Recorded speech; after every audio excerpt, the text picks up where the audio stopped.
তো হ্যালো বন্ধুরা, বর্তমানে কিন্তু এইরকম গিবলি আর্টগুলো পুরো ট্রেন্ডিংয়ে চলছে। তো বন্ধুরা, তোমরাও কিন্তু খুব সহজে তোমাদের হাতে থাকা মোবাইল ফোনের মাধ্যমে এইরকম গিবলি আর্টগুলো তৈরি করতে পারবে। তাই ভিডিওটি স্কিপ না করে ভিডিওটি পুরোপুরি দেখার চেষ্টা করো। তোমাদেরকে আজকে আমি দেখিয়ে দেবো যে কিভাবে মোবাইল ফোনের মাধ্যমে মাত্র কয়েক মিনিটের মধ্যেই তোমরা এই সুন্দর সুন্দর গিবলি আর্টগুলো কিন্তু তৈরি করে নিতে পারবে। তো বন্ধুরা, সবার প্রথমে তোমরা তোমাদের ফোন থেকে গুগল বা ক্রোম ব্রাউজারটি ওপেন করে নিয়ে নেবে। তোমরা তোমাদের ফোন থেকে ক্রোম ব্রাউজারটি ওপেন করে নিয়ে নেবে। তো আমি আমার ফোনের ক্রোম ব্রাউজারে ক্লিক করে দিয়ে দিলাম। দেখো, ক্রোম ব্রাউজারে ক্লিক করে দেওয়ার পর তোমাদের সামনে এরকম কিন্তু একটি পেজ চলে আসবে। এবার তোমাদের এখানে কি করতে হবে, জাস্ট সার্চ অপশনে চলে যেতে হবে এবং সার্চ অপশনে গিয়ে তোমাদের এখানে সার্চ করতে হবে ChatGPT। তো তুমি কি করবে, ChatGPT লিখে সার্চ করবে। দেখো, ChatGPT লিখে সার্চ করে দেওয়ার পর তোমাদের সামনে কিন্তু অনেকগুলো ওয়েবসাইট চলে আসবে। এবার প্রথম দিকের ওয়েবসাইটগুলো কিন্তু ফেক ওয়েবসাইট। এবার তুমি নিচে স্ক্রল করলে দেখতে পারবে যে একখানে লেখা রয়েছে যে chatgpt.com। তো এটা হচ্ছে কিন্তু ChatGPTর অফিসিয়াল ওয়েবসাইট। তো তুমি কি করবে, এই যে chatgpt.com যে লেখাটি রয়েছে তুমি জাস্ট সেখানে ক্লিক করে দিয়ে দেবে। দেখো, এখানে ক্লিক করে দেওয়ার পর তোমাদের সামনে কিন্তু এরকম একটি পেজ চলে আসবে। এবার তোমাদেরকে এখানে আমি একটি কথা বলে দিচ্ছি, তুমি যদি প্রথমবারের মতো এখানে ওপেন করে থাকো তাহলে তোমাকে সবার প্রথমে সিং ইন করতে হবে। এই যে উপরে যে এই চিহ্নটি দেখতে পাচ্ছ, এখানে তোমাকে ক্লিক করে সিং ইন করতে হবে। যেহেতু আমার সিং ইন করা রয়েছে তাই কিন্তু আমার এখানে সিং ইন লেখাটি দেখাচ্ছে না। তো তুমি কি করবে, জাস্ট সিং ইনের এখানে ক্লিক করবে এবং তোমার ফোন থেকে যে কোনো একটি জিমেল দিয়ে এটাকে সিং ইন করে নেবে। এবার সিং ইন করে নেওয়ার পর তোমাদের সামনে এরকম একটি পেজ চলে আসবে। এবার প্লাস আইকনে ক্লিক করবে।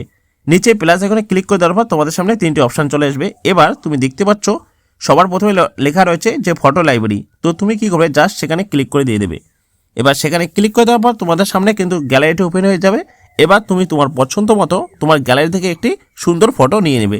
তো আমি জাস্ট তোমাদেরকে দেখানোর জন্য যে কোনো একটি ফটো নিয়ে দেখিয়ে দিচ্ছি। তো আমি আমার ফোন থেকে এই যে একটি ফটো আমি নিয়ে নিলাম, দেন আমি ডান করে দিয়ে দেবো। তো দেখো, ফটোটি কিন্তু আমার এখানে চলে এসেছে। এবার তোমাদের কি করতে হবে, নিচে কিছু তোমাকে লিখতে হবে। দেখো, আস্ক এনিথিং বলে লেখা রয়েছে। তো এখানে তোমাদেরকে কিছু লিখতে হবে। তো আমি যা কিছু লিখবো এখানে তুমি স্ক্রিনশট নিতে পারো বা আমার কমেন্ট সেকশনে আমি লিখে দেবো, সেখান থেকে তুমি স্ক্রিনশট নিতে পারো। তো আমি এখানে লিখে দেবো যে মেক এ স্টুডিও। তো দেখতে পাচ্ছ আমি যা যা লিখছি সবগুলো কিন্তু আমি স্ক্রিনের মধ্যে লিখে দিয়ে দেবো, তুমি কিন্তু এটাকে স্ক্রিনশট করে নেবে। তো লিখে নেবো এখানে যে make a studio Ghibli art. তো make a studio Ghibli art লিখে দেওয়ার পর এই যে দেখতে পাচ্ছ একটি অ্যারো চিহ্ন দেওয়া রয়েছে, কি করবে তোমরা, এই যে অ্যারো চিহ্নের এখানে একবার ক্লিক করে দিয়ে দেবে। দেখো, অ্যারো চিহ্নের এখানে ক্লিক করে দেওয়ার পর তোমাদের সামনে এরকম একটি পেজ চলে আসবে। এবার তোমরা দেখতে পাচ্ছ ছবিটা কিন্তু আমার সেন্ড হয়ে গেছে। এবার এইদিকে দেখতে পারবে একটি ডট কিন্তু দেখতে পাচ্ছ, কালো রঙের একটি ডট কিন্তু মানে এসে হচ্ছে। এর মানে হচ্ছে এটা আমি যে ছবিটা যে দিলাম এটাকে কিন্তু তারা আপলোডিং করছে, মানে কনভার্ট করতেছে। তো দেখতে পাচ্ছ গেটিং স্টার্টেড বলে লেখা রয়েছে। এবার নিচে দেখতে পাচ্ছ এটা কিন্তু কনভার্ট হচ্ছে গিবলি আর্টে। তো এভাবে তোমাদেরকে ছবি আর্ট করার মানে সেন্ড করার পর তোমাদের জাস্ট একটু অপেক্ষা করতে হবে। এবার তোমরা দেখতে পাচ্ছ বন্ধুরা, দেখো কত সুন্দর করে কিন্তু আমি যে ছবিটা এখানে আপলোড করেছিলাম সেই ছবিটাকে কত সুন্দর করে গিবলি আর্ট হিসেবে আমাকে কিন্তু কনভার্ট করে দিচ্ছি। তো বন্ধুরা, তোমরা কিন্তু এভাবে কিন্তু খুব সহজে করে নিতে পারবে। এবার বন্ধুরা দেখতে পাচ্ছ কত সুন্দর কিন্তু জাস্ট একদম দেখতে অসাধারণ লাগছে এই ছবিটাকে। তো তুমি কি করবে, এই ছবিটাকে ডাউনলোড করবে। তো ডাউনলোড করার জন্য তুমি কি করবে, এই যে ছবিটি দেখতে পাচ্ছ তুমি কি করবে, জাস্ট এই ছবিটার এখানে একবার টাচ করে দিয়ে দেবে, মানে একবার প্রেস করে ধরে রাখবে।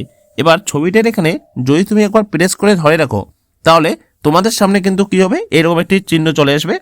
এবার তুমি দেখতে পারবে উপরের দিকে এই যে একটি ডাউনলোডের অপশান দেওয়া রয়েছে।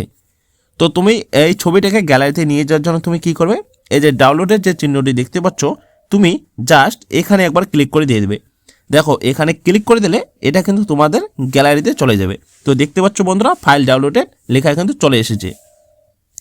তো বন্ধুরা, এবার এটা তোমাদের গ্যালারিতে সেভ হয়ে যাবে। তো এটাই ছিল তোমাদেরকে বলার। তো বন্ধুরা, ভিডিওটি দেখে তোমাদের কেমন লেগেছে অবশ্যই কিন্তু কমেন্ট করে জানাবে। আর হ্যাঁ বন্ধুরা, তোমরা কি করতে পেরেছো কি পারোনি সেটাও কিন্তু কমেন্ট করে জানাবে। তো সম্পূর্ণ ভিডিওটি দেখার জন্য অসংখ্য অসংখ্য ধন্যবাদ। তো দেখা হচ্ছে নেক্সট কোনো একটি ভিডিওতে।